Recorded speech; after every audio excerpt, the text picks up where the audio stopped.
कुटुंबियातर्फे प्रज्ञा माधवीताईंचं स्वागत करेल.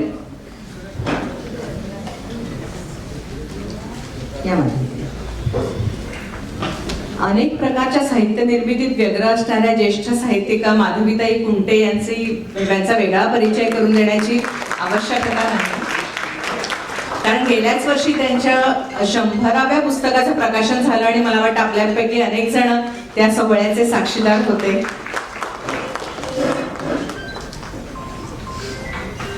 मी सांबप्रसादला विनंती करते जोशी काकांचं त्यांनी स्वागत करावं. पुस्तकांवर सर्वथा प्रेम करणं, दुर्मिळ पुस्तकांचा शोध घेणं, ते जतन करणं आणि पुस्तकांच्या सानिध्यात सर्वोच्च आनंद अनुभवणं, असे ग्रंथसखाचे श्याम जोशी यांचं आम्ही स्वागत करतो. माधुरीला मी विनंती करते की पुढचा सत्कार करायला माझी बहीण तिने इथे यावं. आकाशवाणीशी बाबांसारखाच घनिष्ठ संबंध असलेले 34 वर्षांपासून ज्यांचा आवाज आपण ऐकतोय ते किशोर सोमण प्रत्यक्ष पाहण्याची वेळ फारशी येत नाही. माधुरीला विनंती करते की त्यांचं स्वागत करावं.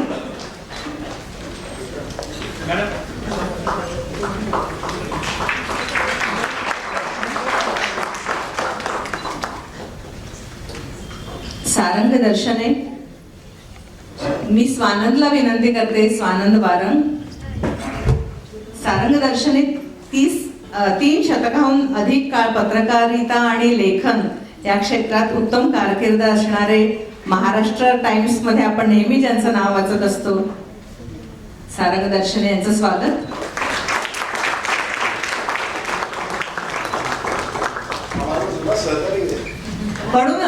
म्हणूनच बोलवलं. सांबूला मी विनंती करते की विद्याधर निमकर यांचा त्यांनी आपल्या वतीने सत्कार करावा. गेल्या 50हून अधिक वर्ष सांस्कृतिक शैक्षणिक क्षेत्रात उत्कृष्ट कामगिरी करणारी संस्था म्हणजे चतुरंग प्रतिष्ठान. चतुरंग प्रतिष्ठानचे सर्व आमचे कौटुंबिक स्नेहीच आहेत सगळी माणसं.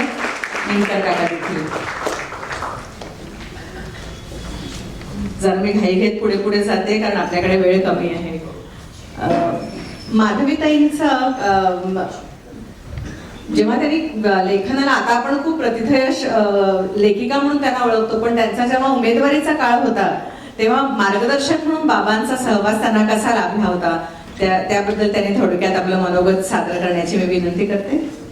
बसून बोलत तरी सांगणार.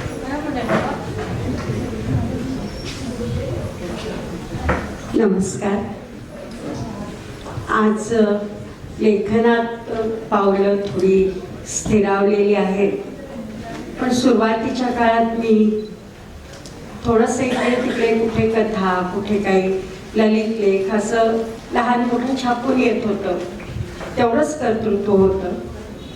बरीच जसं पिंगेच म्हणाले तसं वाचन माझं मात्र बरंच चाललेलं होतं. सातत्याने वाचन करत होते आणि लिहिण्याची कुठेतरी आंतरिक इच्छा होती. आणि मग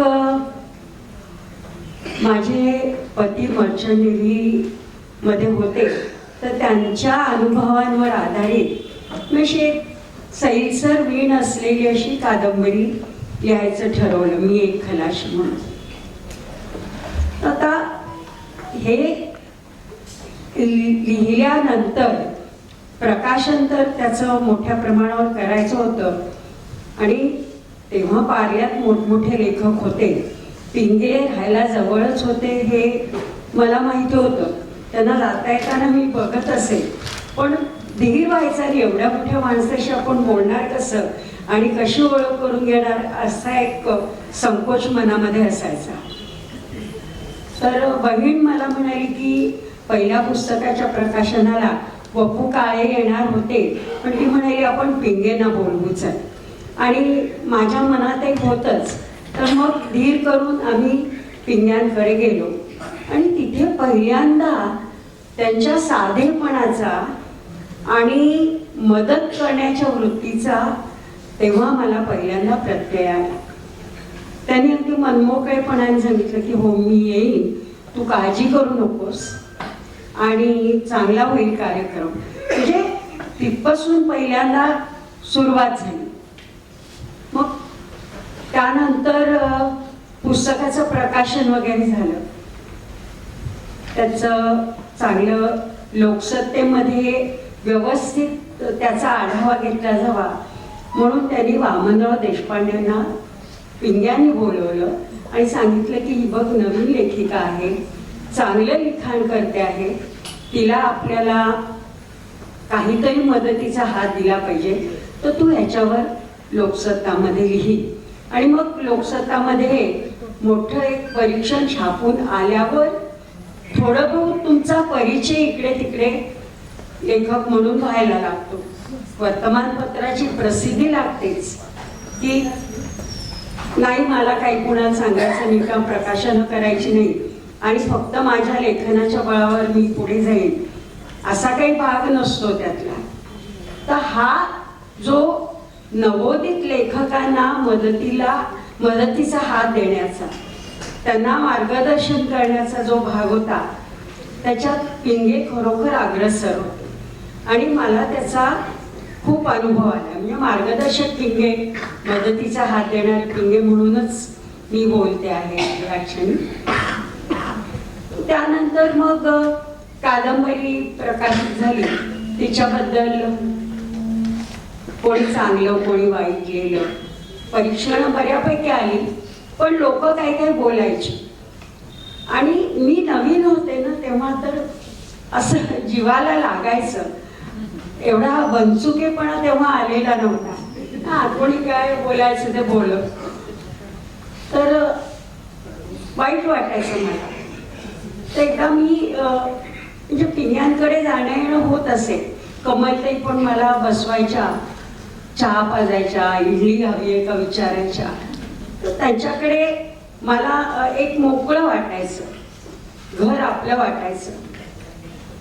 तर मी त्यांच्याजवळ बोलून दाखवलं की उगाच कारण नसताना कुठेतरी खुसपोट काढून लोक असं असं लिहितायत आणि बोलतायत. ते हसले आणि मला म्हणाले, तुम्हाला एक गोष्ट सांगतो, ती कायमची लक्षात ठेवा. पुस्तक लिहिताना तुम्ही जे काय अनुभवता ते त्यावेळेचं तुमचं जग असतं, तो प्रवास तुम्ही करत असता. आता मगाशी तिने सांगितलं ना तसं ते मला म्हणाले की तुमची तंद्री लागते की नाही, तो आनंद तुम्हाला अनुभवता येतो की नाही, तो तुम्ही अनुभवला, तो प्रवास तुमचा होता. आता पुस्तक प्रसिद्ध झालं आणि ते लोकांच्या हातात गेलं तर ते लोकांचं झालं असं समजा. लोकार्पण करा, पुन्हा त्याच्याकडे मागे वळून बघू नका, नाहीतर तुमचा लिखाणाचा ओघ थांबेल. हा पहिला त्यांनी मला धडा दिला पिंग्यांनी. आणि नंतर त्याचा प्रत्यय मग हळूहळू मला येत गेला. लेखन माझं त्यानंतर सुरू झालं चांगल्यापैकी. मग दुसऱ्या एका कादंबरीचा मला विषय सुचला. तर तो एक राजकीय पटलावरची ती कादंबरी. म्हणजे तो विषय असा एका बातमीतनच असा सुचला. त्याबद्दल म्हणजे मी अमेरिकेत असतानाच ती बातमी वाचली आणि आता असं वाटलं की ह्याच्यावर कादंबरी होऊ शकेल. पण कादंबरी लिहिताना जरी पात्र वगैरे तुमच्याकडे असली, ही पात्र आहेत, काही पात्र नंतर पुढे येतात, काही प्रसंग गळतात, काही प्रसंग तुम्ही घालता, तो सगळा लेखन प्रवास एक लेखक अनुभवतच असतो. पण त्याची रचना कशी करावी की 3 मुख्य पात्र होती. तर प्रत्येक पात्राचं स्वतंत्र निवेदन, मग परत पहिलं पात्र, दुसरं पात्र, तिसरं पात्र, असा तो कादंबरीचा प्रवाह पुढे न्यावा का सरळ आपलं व्यवस्थित लिहावं. म्हणजे आपण कालक्रमानुसार लिहितो म्हणा किंवा काळात थोडं मागे पुढे होऊन पण सरळ पद्धतीने जसं लिहितो तसं लिहावं. म्हणजे ती रचना कादंबरीची कशी करावी हे त्याच्याबद्दल माझ्या मनात जरा शंका घोळत होती. म्हणून मी पिंग्यांकडे गेले आणि त्यांना अडचण मोकळेपणाने सांगितली की असं असं मला वाटते, अशी रचना करू का काय करू. तर ते मला म्हणाले की तू एक काम कर, तू 2 रचना तुझ्या समोर आहे, दोन्ही पद्धतीने पहिलं प्रकरण लिहून काढ, ह्या पद्धतीने आणि त्या पद्धतीने, आणि मग तुझं तू वाचून बघ की ओघ तुला कुठे वाटतोय का, कुठल्या पद्धतीत तुला तुटल्यासारखं वाटतंय लिहिताना, ते तू पडताळून बघ, तुझं तू बघ, आणि मग तुझं तुला नाही कळलं तर माझ्याकडे ये.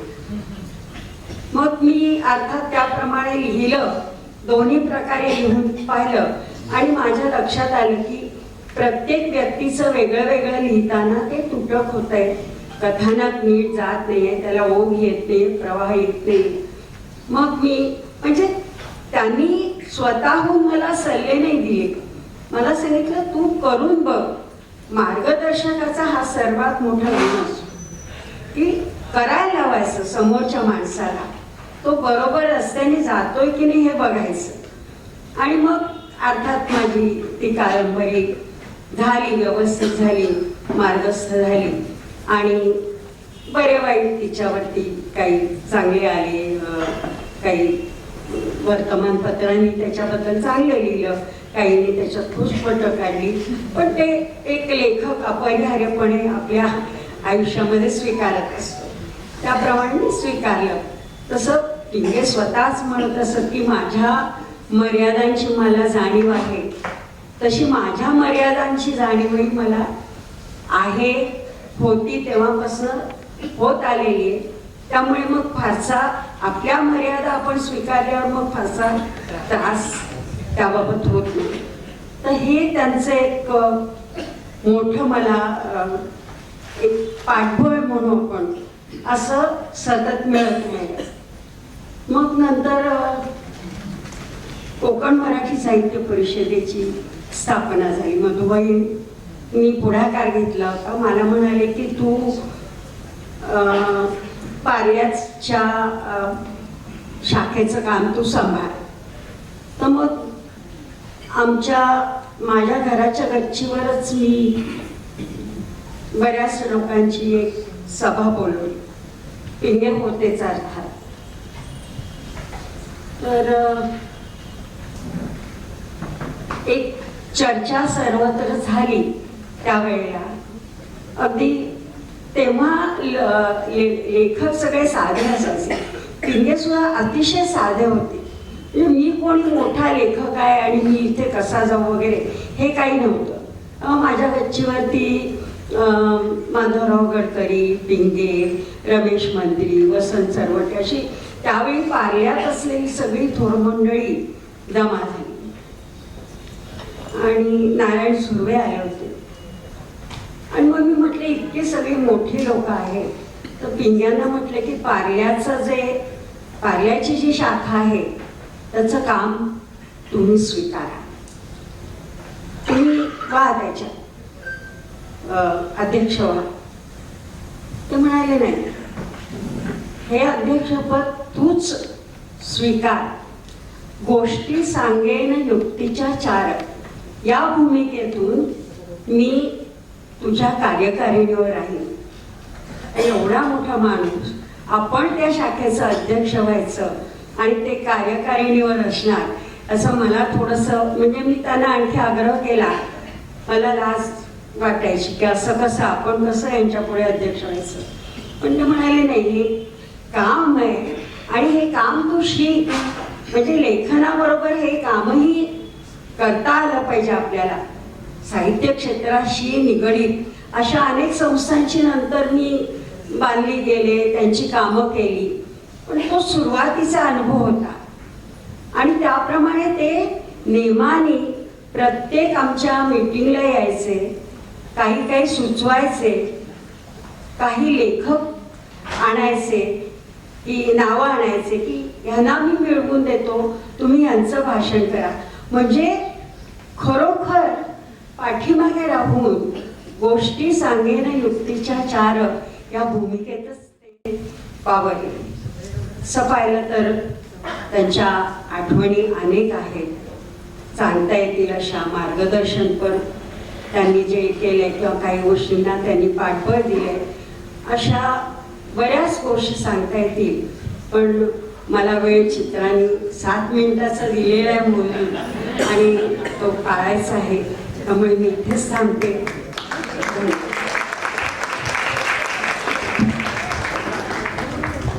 धन्यवाद माधवीताई, आणि व्हेरी सॉरी, हे खूप कठीण आहे. आपल्याकडे थोडासा वेळेचं बंधन आहे म्हणून, नाही तर तुमच्या गोष्टी ऐकायला आम्हाला खूप आवडल्या असत्या. कारण बाबा जसे तुमच्यासाठी होते तसे तुम्ही आम्हाला कायम मार्गदर्शन केलेलं आहे, ते मी विसरणार नाही. आपल्या पुढचे वक्ते आहेत किशोर सोमण, जे 34 वर्ष आकाशवाणीवर कार्यरत आहेत उद्घोषक आणि निवेदक म्हणून. आकाशवाणी हे कार्यक्षेत्र आणि बाबा आणि किशोर सोमण ह्यांच्यातला हा एक समान धागा आहे. तर आकाशवाणीवर फार थोडा काळ त्यांनी एकत्र काम केले, पण ज्या काही आठवणी आहेत त्या सांगण्याची मी त्यांना विनंती करते. असं मला कोड्यात टाकू नका. सगळ्यांकडे थोडाच वेळ आहे. सर्वांना अभिवादन, नमस्कार. खरा वाद काय किंवा चित्रातला वाद काय, घाबरावं लागतंच. त्यामुळे 537.6 आणि 1198 किलोहर्ट्झ आकाशवाणीचं हे पार्ले केंद्र आहे. सुरुवात करतो.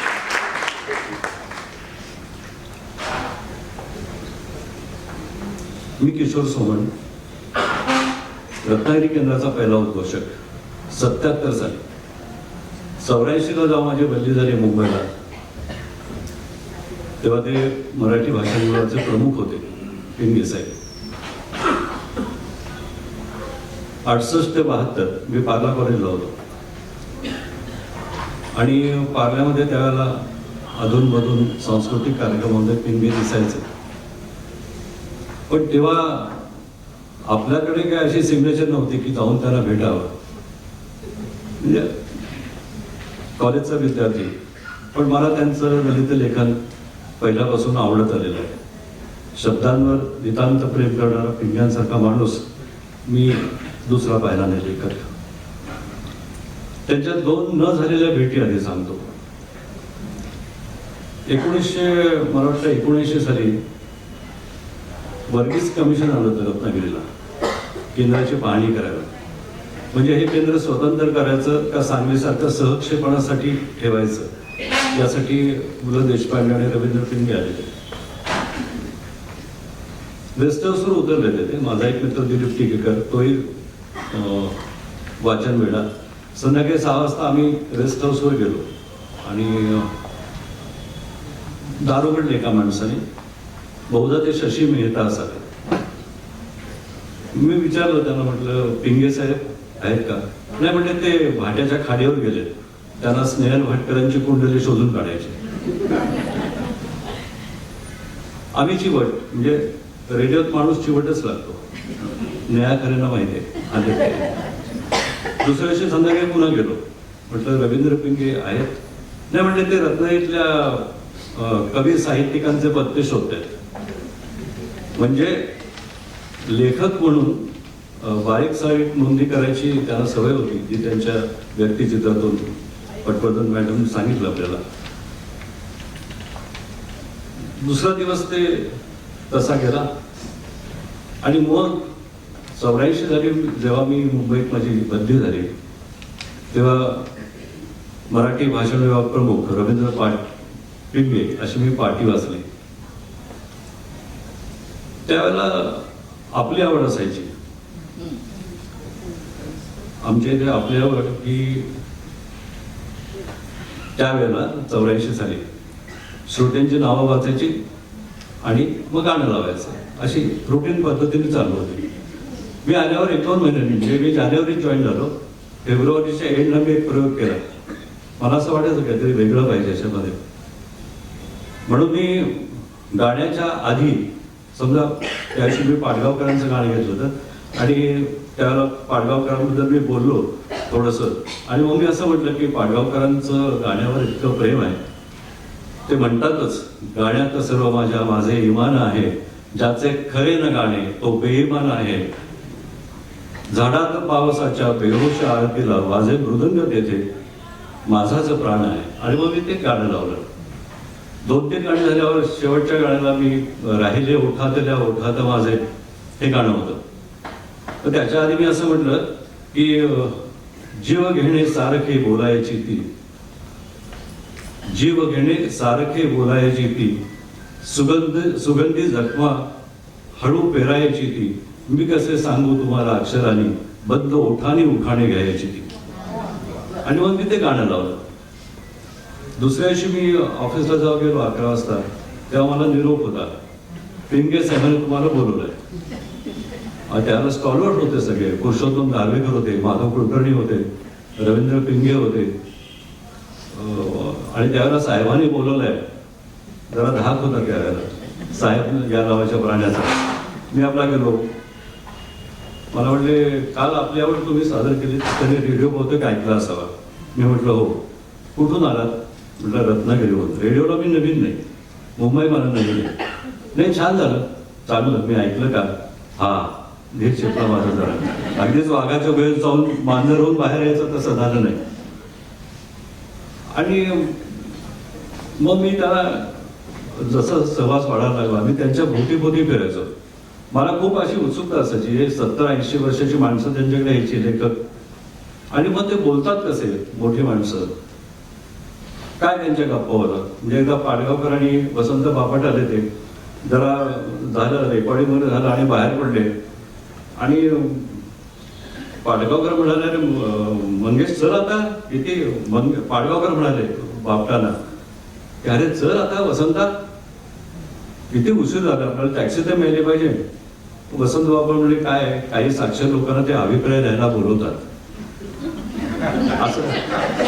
असं एक बघा. तर मला खूप उत्सुकता असायची की पिंगळ्यांकडे इतकी माणसं येतात, कवी येतात, लेखक येतात, त्यांच्या गप्पा कशा होत असतील. आणि मग मला ते आवडून सांगायला लागले.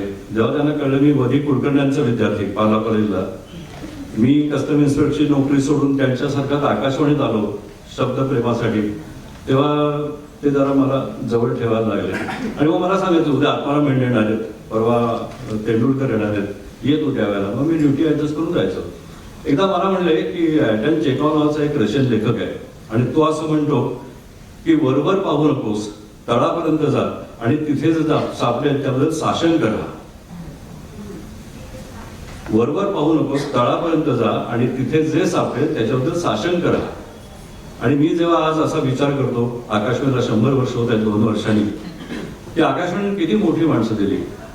खळे दिले, बाकीबाब बोरकर, मंगेश पाडगावकर, पु ल देशपांडे, श्रीनिवास खळे, ही सगळी माणसं वरवर न पाहणारी, तळापर्यंत जाणारी आणि त्याबद्दल शासन करणारी होती. म्हणून आज आकाशवाणीची निरांजनाची ज्योत तेवते आहे.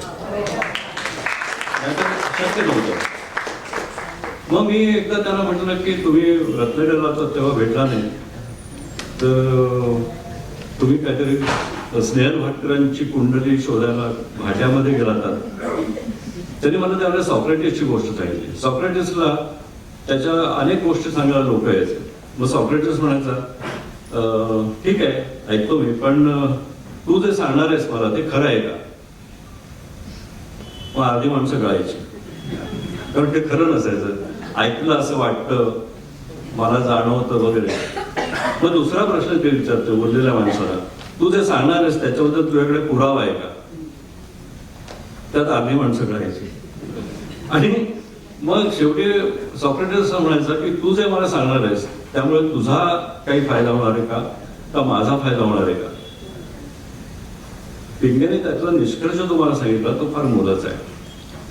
पिंगे असं म्हणाले, लेखक म्हणून आपण जेव्हा काही सांगणार असतो तेव्हा ते खरं असावं, त्याच्याकडे आपल्याकडे पुरावा असावा, आणि लेखकाला त्याचा लाभ व्हायला पाहिजे आणि वाचकाला त्याचा लाभ व्हायला पाहिजे. इतकी मोठी गोष्ट पिंग्याने मला सांगितली, किती सुंदर आहे. एकदा मला म्हणाले की एक वेद क्लिफ्टन नावाचा एक इंग्लिश नट आहे, विनोदी आहे तो, आपल्याकडे तळवलकर वगैरे तसे, आणि विनोदी लेखकांना कोणी गंभीरपणे घेत नाही, पण ते लिहितात ते फार गंभीर असतं. ते म्हणजे वेद क्लिफ्टन असं लिहिलंय की wherever I go he goes too, wherever I go he goes too, he dabbles आणि स्पॉइल्स द फन.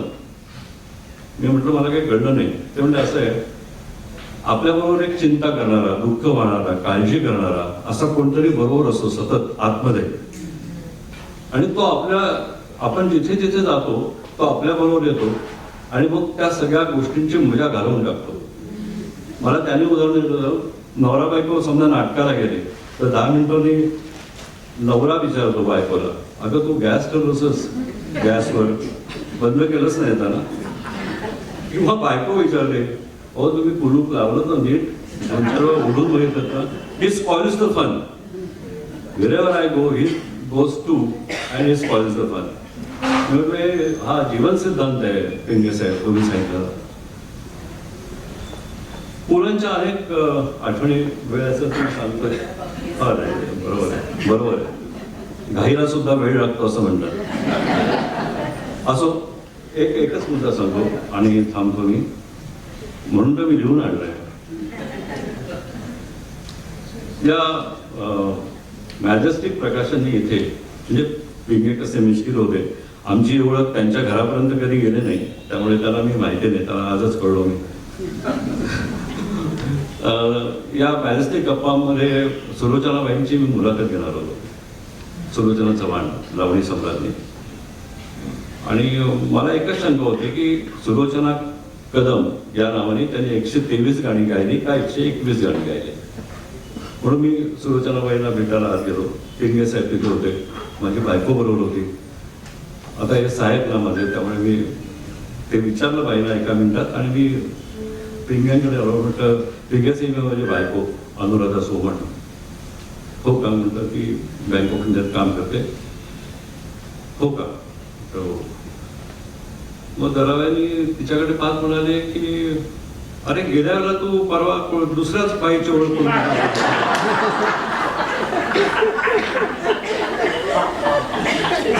आता मी आता फ्रीज झालो म्हटलं एकदम काय. पण माझी सौ अहो प्रपंच पुन्हा प्रपंच आम्ही जगतो या गोष्टी लिहायची, रेडिओसाठी तिथे खूप लेखन केलं. तर माझी मिसेस अनुराधा म्हणली की सर बरोबर आहे तुमचं, त्या श्रुतिकेमध्ये असतात ना चहा देणाऱ्या, बोलाचा भात, बोलाची कढी देणाऱ्या, त्या वेगळ्या, खरा भात घालणारी मीच आहे. असे मिस्किल पिंगे मला भेटत गेले. खूप जीवन दर्शन त्यांनी मला त्या वयात दिलं आणि खूप मजा आली. मी चित्राताईंचे आभार मानतो, मला इथे संधी दिली. धन्यवाद. Thank you so much. मी सारंग दर्शन यांना विनंती करते की त्यांनी आपलं मनोगत व्यक्त करावं. महाराष्ट्र टाइम्स मध्ये बाबांनी बरीच सदरं लिहिली. हा ह्या दोघांमधला समान धागा. सारंग दर्शन. चित्रा इथे मॉनिटर सारखी उभी आहे आणि मला तिने 360 सेकंद दिलेत. त्याच्यापेक्षा अलीकडे प्रयत्न करतो. पिंगे परिवार जन हो असं मला म्हणावंसं वाटलं. एखाद्या लेखकासाठी इतका मोठा परिवार आत्मीयतेने जमावावा ही अतिशय दुर्लभ आणि फार सुंदर गोष्ट आहे. आणि त्याच्याबद्दल पिंगे परिवाराला तर धन्यवाद आहेत, आपल्या सगळ्यांना आहेत. मुख्य म्हणजे 2010 पासून महाराष्ट्रातल्या महत्वाच्या लेखकांच्या शताब्द्या होत आहेत आणि आता त्या 35 पर्यंत चालू राहणार आहेत. पण त्या कशा होतात त्या मी बघितल्या, त्यामुळे या शताब्दीचं मला मोल वाटतं. तर सरकारने आणि साहित्यिक संस्थांनी पिंगे परिवाराला कन्सल्टन्सी द्यायला पाहिजे खरं तर शताब्दी साजरी करण्यासाठी, आणि ते मी योग्य लोकांपर्यंत ते पोहोचवतो. एक बारीकशी सूचना म्हणजे हा लघुपट आहे ना, हा खूप छान झाला आहे आणि तो मोजका झाला असं मला वाटतं. तो आणखी मोठा व्हायला हवा. म्हणजे सामप्रसादाने या सगळ्या परिवारांनी सांगतो की तो तुम्ही मोठा करा आणि युट्यूबवरती टाका, म्हणजे तो आणखीन छान होईल. आणखीन बरंच त्याच्यात घेणार काय. माझा खरं तर पिंग्यांच्याशी बराच संबंध आला तो म्हणजे मी महाराष्ट्र टाइम्समध्ये जेव्हा पुरवणीचं काम पाहायचो त्यावेळेला, आणि अनेकदा असं व्हायचं की आम्ही त्यांना सांगायचो की पिंगे असा असा विषय आहे तुम्ही लिहाल का, तर ते म्हणायचे आणि लिहायचे. आणि त्यांचा पुढचा प्रश्न असायचा की शब्द किती. वृत्तपत्रांमध्ये कमी शब्दांमध्ये आणि आकाशवाणीमध्ये कमी शब्दांमध्ये तिकडे लिहायचं आणि इकडे बोलायचं, हा एक महत्वाचा संस्कार असतो. तर मी त्यांना किंवा माझ्या सहकार्याने सांगितलं की पिंगे 550 शब्द. तर ते जेव्हा घेऊन यायचे तेव्हा त्यांच्या लेखाच्या खालती लिहिलेलं असायचं 545 असा आकडा लिहिलेला असायचा. आणि मला असं ते एकदा काहीतरी या दोघांनी कोणीतरी मला सांगितलं की ते लहानपणी त्यांना शब्द मोजायला बसवायचे लेखांचे, आणि म्हणजे काम त्यांच्यावर असा संस्कार झाला लेखनाचा आणि वाचनाचा. तर ते मी म्हणायचो की पिंगे हे तुम्ही अगदी अचूक आहे. ते म्हणाले असंच करायला पाहिजे. बरं तू आता असं कर, तू माझ्या समोरचे वाचून बघ आणि तुला काय कमी जास्त वाटतं ते आताच सांग, म्हणजे आपण इथेच करूया. तर आता पिंग्यांनी लिहिलेलं मी काय करणार ना, कमी जास्त किंवा एडिट काय, मी कधीतरी एखादी शंका विचारायचो, ते तिथल्या तिथे लगेच तयार करायचे. दुसरं त्यांचा एक माझ्या मनावरती संस्कार, मी ते पाठकोरी कागद वापरायचे आणि इव्हन मला वाटतं पाकिटं सुद्धा ते पुन्हा अनेकदा वापरायचे. ते माझ्या लक्षात आलं. मी त्यांना म्हणाले कागद वाया कशाला घालवायचा. माझ्याकडे जर घरी मी शोधलं तर मला सगळं पिंग्यांची मी अनेक हस्तलिखितं जपून ठेवली आहेत. आणि त्याच्यातलं एक तुम्हाला आठवण सांगतो, म्हणजे एकदा अमृता प्रीतम यांना काहीतरी पुरस्कार मिळाला होता आणि त्यांना मी म्हटलं की पिंगे तुम्ही तिच्या अमृता प्रीतम यांच्यावरती तुम्ही लिहून द्या मला 500, 550, 600 असं काहीतरी शब्द. ते त्यांनी शब्दमर्यादेच्या अलीकडेच एक 5-10 शब्द ते लिहायचे आणि मला आणून दिले त्यांनी. ते म्हणाले आता तू माझ्यासमोरच वाचली. ते वाचलं, अतिशय सुंदर लिहिलं होतं त्यांनी. आणि ते झालं. आता ते म्हणाले की आपण चहा पिऊया. आणि चहा पिताना त्यांनी त्या लेखामध्ये नसलेल्या इतक्या असंख्य आठवणी मला सांगितल्या, त्यांच्या वाचनातल्या इतक्या सुंदर गोष्टी सांगितल्या. आपल्याला सगळ्यांना अमृता प्रीतम माहिती आहेत. आणि बहुतेकदा असं व्हायचं की त्यांनी लिहिलेलं जे असायचं त्याच्या पलीकडच्या अनेक गोष्टी त्यांना सांगायची इच्छा असायची. आणि मग एकदा 2 मला गोष्टी आठवतात की एकदा त्यांनी मला सावरकरांविषयी पुष्कळ वेळ गप्पा मारत बसले होते माझ्याशी, आणि जे एरवी आपल्याला लिखाणांमध्ये सापडत नाही असे सावरकर मला त्यातून दिसले. एकदा गांधीजींविषयी पण ते असे गप्पा मारत होते. आणि मला असंच, मी चुकत नसेल तर गांधीजींचे जे चरित्र लेखक D.G. तेंडुलकर म्हणून होते, खूप मोठा माणूस होता, त्यांच्याविषयी बाबांनी लिहिलंय. आणि त्या गांधी आणि तेंडुलकर यांच्याविषयी त्यांनी माझ्याशी इतक्या सुंदर गप्पा मारल्या की त्या जर रेकॉर्ड केल्या असत्या तर एक ऐवज आपल्या हातात आला असता. आता एक पुढचा मुद्दा म्हणजे त्यांचं व्यक्तिविषयक जे लेखन असायचं ना, ते अतिशय उमाळ्याने आलेलं असायचं. आणि त्याच्यातला एक धागा असा होता की त्यांना त्या माणसाविषयी प्रेम वाटायचं. आणि त्यांची दुसरी एक ओढ असायची ती म्हणजे त्या माणसाचे चांगले गुण सांगायचे, त्याचं गुणवैशिष्ट्य सांगायचं, त्याचं कौतुक करायचं, गुणसंकीर्तन करायचं. मला स्वतःला व्यक्तिपर लिहायला खूप आवडतं आणि मला नेहमी असं वाटतं की माझ्या त्या व्यक्तिपर लेखनावरती पिंग्यांचा हा संस्कार आहे की त्या माणसाचं चांगलं काय आहे.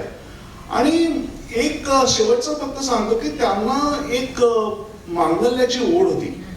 पिंग्यांच्या मांगल्याची ओढ ही सगळा जो मराठी लेखनाचा जो प्रवास आपण बघितला, वेगवेगळे टप्पे आहेत, तर त्याच्यामधला अशा प्रकारची ओढ असणारे लेखक फार थोडे असतात आणि ती त्यांनी शेवटपर्यंत जपली. आता या मांगल्याच्या ओढीच्या मागे एक आणखी एक कारण होतं, ते म्हणजे त्यांच्या व्यक्तिमत्वाला एक आध्यात्मिक अशा प्रकारची डूब होती. त्याला एक अवघड शब्द आहे, त्यामुळे त्याला समधात वृत्ती असं म्हणतात. अशा प्रकारची समधात वृत्ती त्यांच्यामध्ये होती. त्याचा एक शेवटचा फक्त आठवण सांगतो की पिंगे जेव्हा आजारी होते तेव्हा मी, मंगेश पाडगावकर आणि राजहंस प्रकाशनाचे दिलीप माझगावकर असे आम्ही 3 जण त्यांना भेटायला घरी आलो. मला असं वाटतं 2008चीच गोष्ट असेल, काही महिने अलीकडची गोष्ट असेल. आणि आम्ही गेल्यानंतर सगळे गप्पा, अतिशय सुंदर गप्पा. आता हे म्हणाले तसं आकाशवाणीवरचा सहवास आणि प्रेम होतं एकमेकांमध्ये.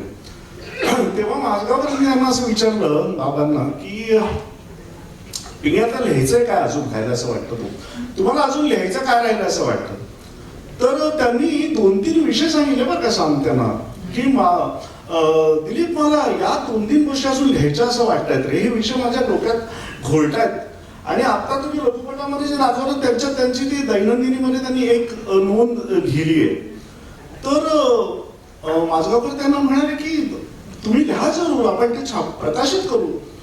त्यांना ती एका बाजूला मनात असलेली उमेद आणि दुसऱ्या बाजूला काहीतरी सांजावत होती याची एक बारीकशी मनातली खूण, यांच्या ते सीमारेषेवरती होते. अत्यंत स्तब्ध शांत होते. म्हणजे त्यांची शांती घेणारा त्यांचा एक गुणच होता. पण त्या शेवटच्या आजारपणात मला त्यांना जाणवलं म्हणजे ते हल्ले नव्हते. मानसिकरित्या हल्लेलो स्थिर होते आणि ते त्यांचं जे स्थिरत्व होतं ना ते त्यांच्या आध्यात्मिक ठेवण जी त्यांच्या मनाची होती त्याच्यामधनं आली. तर त्याच्यात एक शेवटची गंमत झाली म्हणजे पाडगावकर म्हणाले की अरे आपण एवढे लेखक आणि आपल्या लेखकांची घरं माहीत नाही या लोकांना. या मुलाने म्हणे मला आता अख्खं पार्लं फिरवलं आणि मग शेवटी तुझ्या घरी आणलं. म्हणजे मला त्याला सापडलं नाही घरी. त्यामुळे मी फळं आणली तुझ्यासाठी, ही कच्ची फळं आणली असती तर आतापर्यंत विकली असती. इतका यांनी मुर्शीने केला. असं ते सगळं त्यांच्या शेवटचा तो एक का थोडासा आनंदाचा गमतीचा असा भाग झाला. आणि मला असं वाटतं बहुधा असं मला वाटतं की पाडगावकरांची आणि माझगावकरांची पण त्यांची ती शेवटची कदाचित भेट ठरली असेल. माझी पण कदाचित शेवटची त्यांची ती भेट होती. मला एकच शेवटचं असं सांगेल की आपल्याला पिंग्यांचा वारसा काय आहे आज आणि तो पुढे काय न्यायचा असं जर आपण म्हटलं तर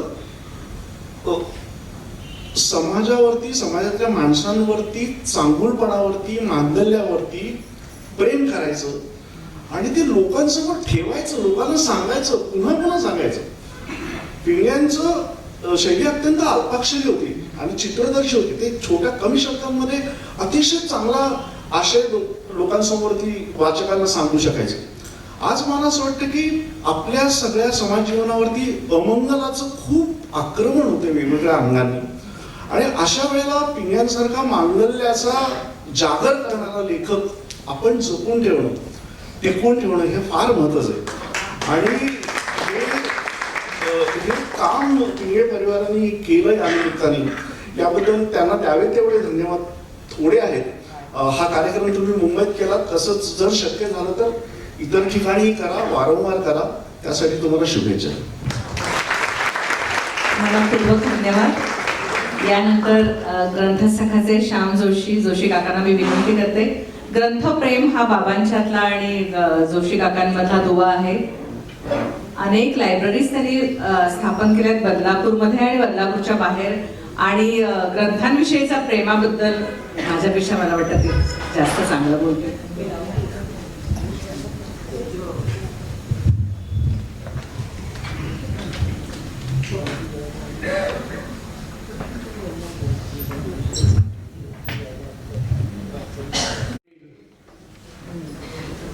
सर्व दिग्गज मंडळी, पिंग्यांची नशीबवान मुलं, सुनबाई, जावई, केदार मला काही दिसला नाही, आणि रसिक श्रोते हो, माझं सारखं घड्याळाकडे लक्ष आहे. 8 वाजून गेलेले आहे. त्यामुळे मी 4 मिनिटांमध्ये माझं बोलणं संपवणार. पिंग्यांविषयी इतकं आता बोललं गेलं, आपण चित्रफितीमध्ये पाहिलं. मी मगाशी खुर्चीत बसलो होतो आणि विचार करतो की आता कुठला मुद्दा असा राहिला आहे की जो पिंग्यांच्या बाबत आपण सांगितलं पाहिजे की तो आतापर्यंत आलेला नाही. आणि त्यावेळी माझ्या लक्षात असं आलं, पिंग्यांचं कुटुंब वत्सल. देवाधर्मावर तर त्याचा प्रचंड विश्वास होता, हे तर सांगून झालंय, त्याच्या लिखाणात सुद्धा आलेलं आहे. पण त्यांचं नातवावरचं प्रेम आणि मुलांवरचं प्रेम जे आहे, चित्राताई इथे बसलेले आहे, त्यांना माहिती आहे. असं मला पिंग्यांच्या लेखनावरनं कळलं की त्यांना मला पुस्तक का अर्पण केलं नाही म्हणून त्यांनी पिंग्यांशी वाद घातलेला आहे. तुम्ही सगळ्यांना दिलेल्या अर्पण पत्रिका. आणि मला असं वाटतं की मुंबईचे फुलपाखरू हे पुस्तक चित्राताईंनी हट्टानी मांडून त्यांना अर्पण करून घेतलेलं आहे. आणि पिंगे त्याच्यात पुढे शेवटी असं म्हणतात, बालहट्टा पुढे काय बोलू शकतो कोण. तसंच सर्वोत्तम पिंगे हे पुस्तक जे आहे, याची दुसरी आवृत्ती जी आहे ती शामू प्रसादला अर्पण केली. आणि त्याच्या मागे कदाचित त्याच्या आधी किंवा नंतर लंडनला जाऊन आल्यानंतर त्यांच्या मानसिकतेमध्ये थोडा बदल झाला. ते अधिकाधिक कुटुंबप्रेमी ज्याला म्हणतात तसं त्यांच्या लिखाणामध्ये आपल्याला प्रतिबिंब हे जाणवतो. मित्रांनो, एक मुद्दा अजून इथं सांगण्यासारखा आहे. आकाशवाणीवर असताना सुद्धा मंत्री बाळासाहेब देसाई त्यांना फोन करायचे आणि सांगायचे की मला अमुक एक ठिकाणी भाषण करायला जायचंय, मला माहिती नाहीये काय सांगायचंय. बाळासाहेब देसाईंची मंत्री असतानाची भाषण रवींद्र पिंग्यांनी लिहून दिलेले. एवढं त्यांचं हे सगळं ज्ञान असल्याशिवाय, परिसर असल्याशिवाय, तर सगळी माहिती असल्याशिवाय हे लिहिणं केवळ अशक्य आहे. ते फक्त पिंगेच करू जाणे. मित्रांनो, मी या ठिकाणी थांबतो. धन्यवाद. चतुरंग प्रतिष्ठानचे विद्याधर नेमकर यांना मी विनंती करते की त्यांनी आपलं मनोगत व्यक्त करावं. चतुरंग आणि बाबांचे फार घनिष्ठ संबंध होते. त्यांच्या बोलण्यात आपल्याला त्याविषयी कळेलच. आपण मगाशी चित्रफितीतनं देखील बघितलेलं आहे थोडंफार.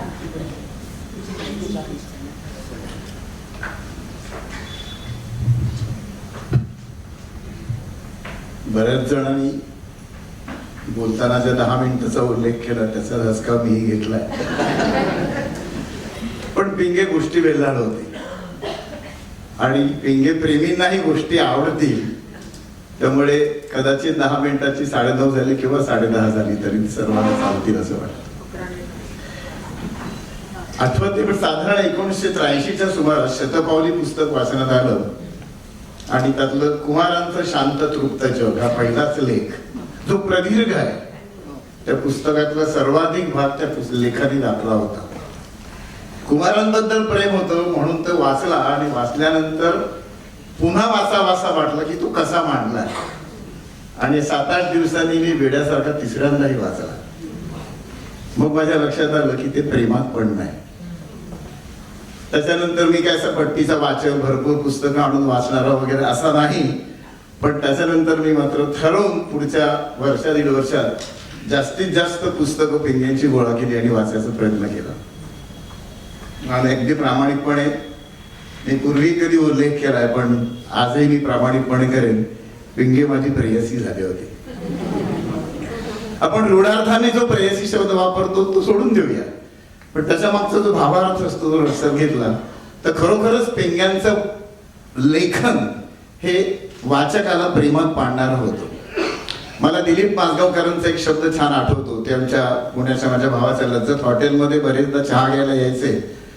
ते एकदा म्हणाले की पिंग्यांसारखा लेखक वाचन सृष्टी 5-6 कोसाच्या मर्यादित नाहीये दुसरा.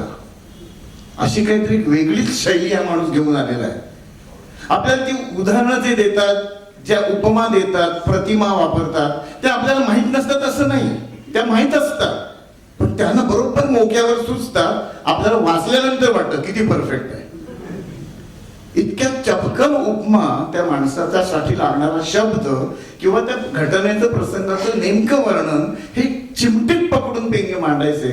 मला वाटतं तो त्यांच्या आतनं येणारा जो उमाळा आहे, मागाशी 2 ठिकाणी हा शब्द वापरला, त्या उमाळ्यातून तो नेमकेपणाचा अर्थ तिथे कदाचित व्यक्त होत असेल. ते प्रेमात पडलं झाल्यानंतर मग असं वाटायचं की या लेखकाला भेटलं पाहिजे, कुठेतरी गाठलं पाहिजे. आणि मग असा प्रयत्न, मी नाटकात काम करायचो होतो. आमचा एक कोकणातला दौरा होता आणि आम्ही रत्नागिरीला होतो आणि आमच्या बाळ कोरटकरांना एक हौस असायची की गावात गेल्यानंतर त्या गावातल्या मोठ्या माणसाला भेटून यायचं. त्या दिवशी ते सकाळी आदल्या दिवशीचा प्रयोग झाला आणि आम्ही दुसऱ्या दिवशी देवरूखला जाणार होतो. मला म्हणले विद्यार्थी सकाळी लवकर आंघोळ करून तयार राहा, आपल्याला भेटायला जायचे. बरेच लेखक आहेत आणि त्यावेळेला मी चुकत नसेल तर व्यंकटेश माडगुळकर, वामनराव चोरगडे अशी सगळी मंडळी त्या जोशी मंगल कार्यालयात डेरे दाखल झालेली होती. बाळासाहेब म्हणले तिथे जाऊया आणि बोलताना त्यांनी नाव घेतलं की त्याच्यात रवींद्र पिंगेही आहे. मला जे काही माझे डोळे चमकले असतील ते माझे मला आठवतात. मी म्हटलं की बाळासाहेब सांगायच्या वेळेच्या आधी 15-20 मिनिटं तयार राहिलो. आम्ही रिक्षाने गेलो. त्या असे स्टील्स, हल्लीच्या ज्या इमारतीला खांब असतात ते खांब असलेली इमारत होती. कार्यालय होतं आणि सकाळचा शुकशुकाट होता. सगळी मंडळी छान चहा नाश्ता करत गप्पा मारत बसली होती आणि बाळासाहेब आले तरी या ए बाळ अशी व्यंकटेशजीने हाक मारली आणि मग त्या गप्पा तर मला कळेल पटकन की आपण कसं जावं तिथे. तर मी थोडं सर्विंदा उंचीला खांबाच्या मागे थांबलो आणि मग पाठमोऱ्या बसलेल्या एका ग्रहस्थांना बाळासाहेबांनी पिंग्या अशी हाक मारली आणि मग कळलं हा हे पिंगे आहेत. आणि मग मी हळूच ते बरेच खांब असलेल्या इमारतीच्या पलीकडच्या बाजूला गेलो आणि खरोखर कुतूहलानं झाडाच्या मागून जशा आपण काही वेळा एखाद्या गोष्टी शाळेतल्या बघतो किंवा आपल्याला आवडणाऱ्या गोष्टीकडे आपण लपून बघतो, तसं काहीतरी माझं होतं. आणि जवळजवळ तास सव्वा तास पिंग्यांकडे बघत होतो. मी प्रेयसी म्हणतो ते या अर्थाने मी प्रेमात पडलो. मी खूप वेळ बघत राहिलो, भानावर आलो की बाळासाहेबांनी मला थापटी मारली आणि म्हणले चल चल निघायचंय. मी पटकन कसं जाऊन नमस्कार केला पिंग्यांना आणि तिथून बाहेर पडलो. पण त्याच्यानंतर मात्र लक्षात राहिलं की ह्या माणसाला आपण कुठेतरी सतत गाठत राहिलो पाहिजे. आणि मग 1900 मी चुकत नाही तर 84 11 डिसेंबर 84 ही सगळी घटना जी आहे ती 83च्या नंतरची. आणि डिसेंबरच्या अखेरीस चतुरंगाचा एक कलाकार एक संध्याकाळचा उपक्रम असतो. त्या कार्यक्रमात एकाच व्यक्तीला बोलवायचं आणि त्यांच्याबरोबर लोकांनी गप्पा मारायच्या. त्यामध्ये मुलाखतकार वगैरे असं कोणी नाही. त्यांच्याशी बोलताना लोकांनीच हात वर करून प्रश्न विचारायचे आणि लोकांनी त्यांच्याशी गप्पा मारायच्या, ही पद्धत होती. तर मग ते निमित्त काढून आम्ही पिंग्यांना भेटायला गेलो आणि त्यांना म्हटलं अशा कार्यक्रमाला ते एका क्षणात येतो की असं म्हणाले. आणि मग आम्ही गच्चीत सगळी मांडामांड करायचो, सतरंजा घातलेल्या असायच्या, तो बॅनर लावायचा, पत्र्याची छोटीशी शेड होती त्या पत्र्याला अडकवायचा, पाण्याचं तांब्या भांड चपला मांडायची व्यवस्था, असं सगळी तयारी चालली होती. कोणतरी पटकन म्हटलं अरे खाली जाऊन जरा तयारीत राहा, पिंग्यांना जरा कोणीतरी रिसिव्ह करायला जा. तर मागणं आवाज आला चालू दे तुमचं मी आलोय. आणि ते कठड्याला टेकून मागच्या बाजूला उभे होते आणि शांतपणे आमची सगळी ती पळापळ आम्ही आपसात करत असलेल्या एकमेकाबरोबरच्या गमती जमती सगळं शांतपणे बघत होते. आणि असं वाटलं की किती साधा माणूस आहे हा, की गाडी घोड्याचा अवडंबर नाही, मला कोणतरी स्वागताला या या करतील वगैरेचा सोच नाही. आणि खूप सहजपणे आपले ते पिंगे तिथे येऊन उभे राहिले होते. प्रेमात पडायचं आणखी 4 पावलं मन पुढे गेलं की किती साधा माणूस. मग त्यांनी गप्पा मारून ती मैफल नेहमीच्या प्रमाणे जिंकली. हा भाग खूप पुढचा झाला सगळा. पण या पद्धतीने ते हजर झाल्यानंतर सुद्धा त्यांनी गप्पा मारताना जाताना म्हणाले जरा बसायचं बरं का 5 मिनिटं. आणि आम्ही गच्चीतून 3 मजले खाली उतरून खालच्या हॉलमध्ये चहाला बसलो. तिथे त्यांनी सगळ्या कार्यकर्त्यांची चौकशी केली, तू काय करतोस, तू काय करतोस. मग तो डोंबिवलीतला कोण होता, मुंबईतला कोण होता, गिरगावातला कोण होता. मला त्यांचं ते घरगुती पण असं स्पर्श करून गेलं तेवढ्या वेळात. आणि मग ह्या माणसाला आपण पुन्हा बोलवूया. सुदैवाने चतुरंगची डोंबिवली शाखा होती, आम्ही त्यांना डोंबिवली शाखेत बोलवलं. तिथे इथे असेच गप्पा मारायला आले. मला म्हणे तू कसं जाणार आहेस, म्हटलं मी सकाळीच जाणार आहे थोड्या तयारीसाठी. अरे आपण बरोबर गेलो असतो, पण मी कबूल करून बसलो त्यामुळे मी एक संधी घालवली. पण पिंगे डोंबिवलीत आले आणि नंतर चतुरंगनी जेवढ्या कार्यक्रमाला पिंग्यांना बोलवलं तेवढ्या कार्यक्रमाला पुढच्या वर्षात चिंगे सतत येत राहिले. मग त्याच्यामध्ये मी तुम्हाला राग म्हणून सांगेन की रायगडवर आम्ही वर्षा सहल काढली. आम्हाला सगळ्यांशी गप्पा मारताना गोंडी दांडेकर होते, वीणाताई देव होत्या, माधवराव खाडीलकर होते. माधवरावनी पोवाडा सादर केला होता. पिंग्यानं म्हटलं तुम्ही गप्पा मारायला चला. पिंगे आले. कोकणात दाभोळला इंद्रॉनचा काळ सर्वांना आठवत असेल, ते इंद्रॉन बघायला जायचं म्हणून आम्ही सहल नेली. तर तेव्हा पिंगे म्हणाले की मला माहिती कळली आहे, मी पण येतो. पिंगे इंद्रॉनच्या सहलीत आले. समुद्रातल्या बार्जवर आम्ही एक कोजागिरी केली. प्रभाकर पणशीकर होते गप्पा मारायला आणि चुकत नसेल तर दिनकर गांगल होते. पिंग्यानं म्हटलं की तुम्हीही गप्पा मारायला यायचे. पिंगे त्या बार्जवरच्या गप्पांवर भर समुद्रात आजपर्यंत खोल नेऊन बार्ज नांगर टाकायचा आणि तिथे 2 तास गप्पा मारायच्या, कारण म्हणजे कोणी पडून जाणार नाही मध्येच आणि म्हणून परत यायचं. थोड्या आयडिया क्लुप्त्या काहीतरी चतुर्मन आम्ही करायला शिकलो होतो. तर त्यामुळे हे विचारलं होतं पिंग्याने मला आता, त्यामुळे आठवलं की म्हटलं नाही ते मधनच लोक उठून जातात ना, म्हणजे आज गेलं की काय कोणी बोलत नाही. आणि बार्ज समुद्रात वरती आकाश बघायचंय, उघड्यावर बसायचंय. तर पिंग्यानी ते सगळं खूप छान एन्जॉय केलं. चिपळूणला आम्ही अत्रे नावाचं इंद्रधनुष्य, अत्र्यांचे 7 वेगवेगळ्या गुणांवर बोलणाऱ्या व्यक्ती बोलवल्या. चिपळूणला कार्यक्रम होता पण पिंगे तिथेही आमच्या बरोबर आले. वहाळला चतुरंगचे निवासी अभ्यास वर्ग चालतात, 10वीच्या मुलांना आपण शिकवतो. त्या 17 दिवसात आम्ही साधारण 3 व्यक्ती बोलवायचो पाहुण्या की ज्या अभ्यासेतर बाहेरच्या असतील. त्यात पिंग्यानं बोलवलं. तिथे त्या 10वीचा नापास आणि हुशार दोन्ही कॅटेगरीच्या मुलांशी बोलायला पिंगे आले. गोव्यामध्ये लता दिदींचं संमेलन झालं 2000 साली आणि असं वाटलं होतं की त्यावेळेला चहापान संमेलनात मुंबईमध्ये चहापानाला भरपूर कलाकार बोलवलो की यायचे. गोव्यापर्यंत न्यायचं म्हणजे ते आपल्याला न्यायचे. म्हणजे कोण चतुरंगडे हळूच बघायला लागायचं आमच्या निधी चक्रावल्याकडे की काय रे 11 माणसांना बोलवू का 14 चालतील. तर तेव्हा तो म्हणलं तुम्हाला बोलव. त्यात आम्ही पिंग्याला बोलवलं. पिंगे त्यांच्याच भाषेत उड्या मारत आले. डोंबिवलीला हिरक महोत्सव झाला. डोंबिवलीत लॉज नाहीये. आम्ही राहायची व्यवस्था माणसांच्या म्हणजे चतुरंग स्नेह्यांच्या घरी करायचो. तर पिंगे मला म्हणले कोणाचं घर देणार आहेस. म्हटलं वाचनप्रेमी असणाऱ्या माणसाचं घर देऊ. आणि त्याप्रमाणे आम्ही त्यांना माधवराव जोशींचं घर दिलं.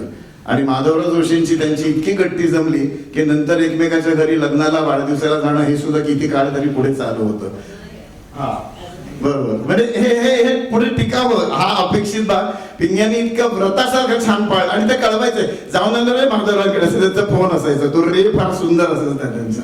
त्यानंतर हळूच ते इतके चतुरंग कुटुंबात आले. चतुरंगाच्या जीवन गौरव पुरस्कार निवड समितीवर आम्हाला त्यांना घ्यावंसं वाटलं. ते अशासाठी की पायाला भ्रमंती असल्यामुळे सतत सगळीकडे फिरणं. मग सांस्कृतिक क्षेत्र असो, शैक्षणिक क्षेत्र असो, सामाजिक असो, सगळीकडची माणसांची माहिती पिंग्यांना असायची. म्हणून आम्ही त्यांना म्हटलं की तुम्ही या जीवन गौरव समितीच्या निवड समितीवर काम करा. 2 माणसं अशी होती प्रफुल्लाताई डहाणूकर आणि पिंगे की ज्यांना आम्ही चतुरंगाची माणसं म्हणून तिथे ठेवायचो. कारण समजा आम्हाला काही सांगायचं असेल तर ते निवड समितीत सगळे तालेवर माणसं होती महाराष्ट्रातली मान्यवर त्यांच्यासमोर बोलायची आमची काय प्राज्ञा असणार. पण मग ते आम्हाला काही सुचवायचं असेल तर यांच्या थ्रू सुचवायचं. आणि हे सांगून पिंगे आणि प्रफुल्लाताईंनी ऍक्सेप्ट केलं होतं. पिंगे म्हणाले की हो चांगलं मला बोला मी बोलेन त्या घाबरणार नाही म्हणून.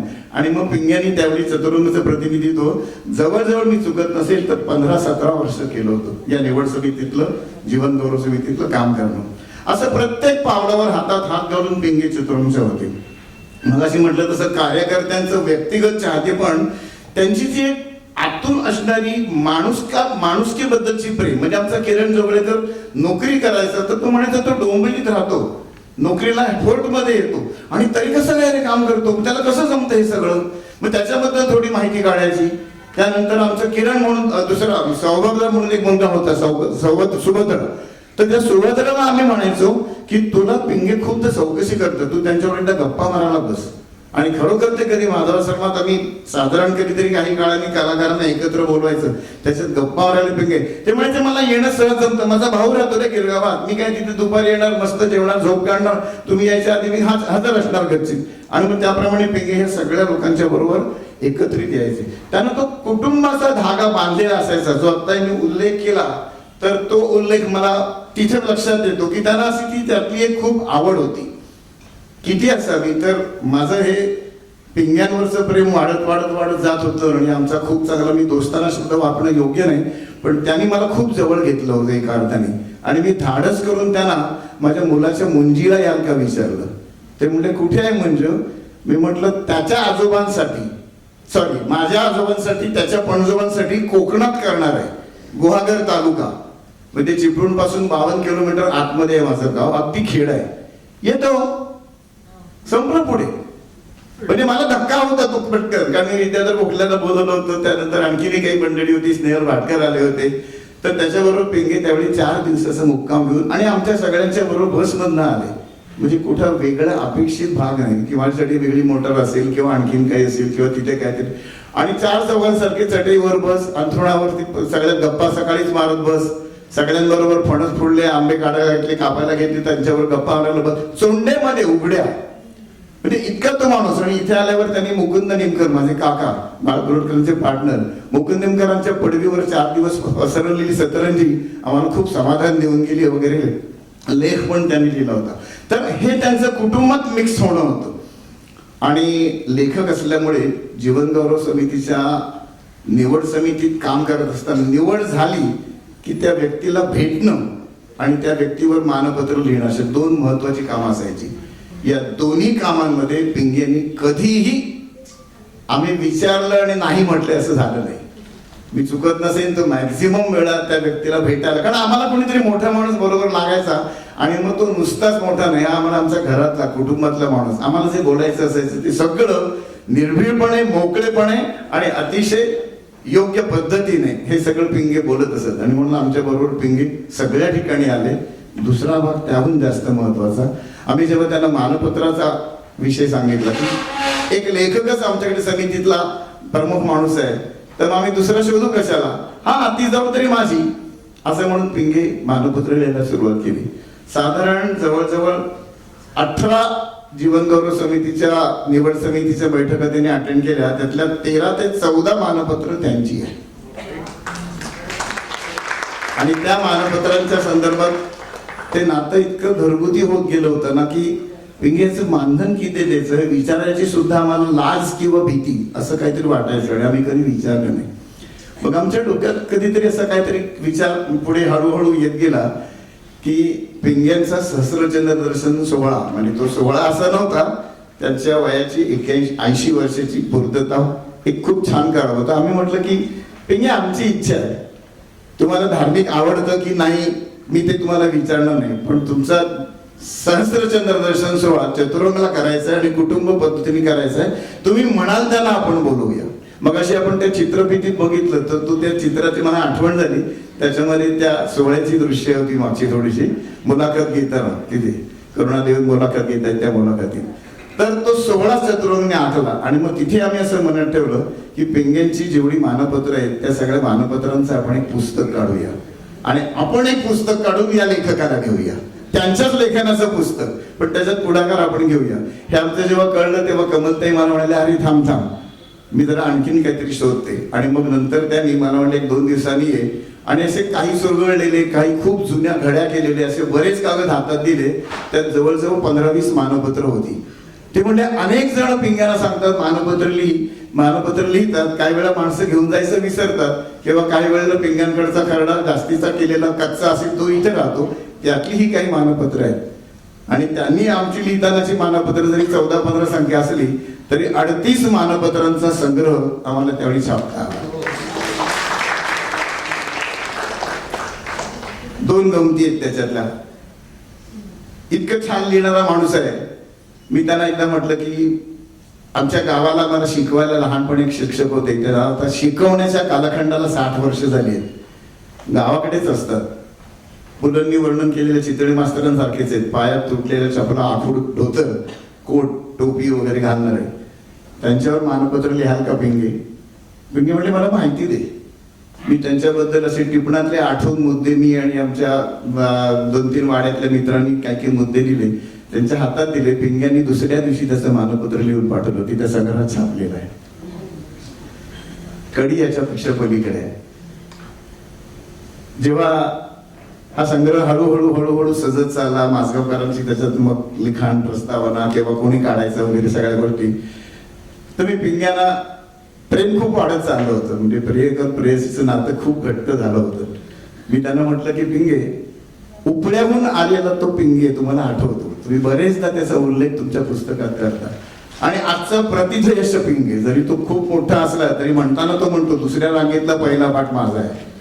पण तो पिंगे दुसऱ्या जुन्या पिंगेला आठवत असेल तर तो पिंगे ह्या पिंगेवर एक मानपत्र लिहेल का?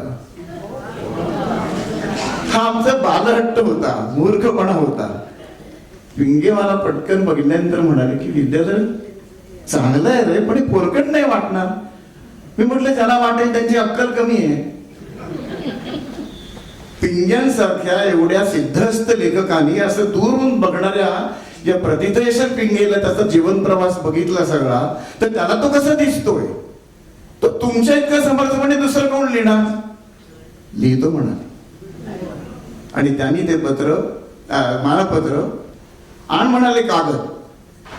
चतुरंगाच्या गिरगावातल्या कार्यालयातल्या टेबलावर ते बसले होते आणि त्या टेबलावर बसून त्यांनी पाठकोरे कागद, खरोखर म्हटले त्याप्रमाणे पाठकोरेच कागद आम्ही समोर दिले. पिंगे लिहायला बसले. पिंग्यांनी ते मानपत्र लिहिलं. तो त्यांचा लिहिता हात तुम्हाला इथे या चित्रात दिसतोय.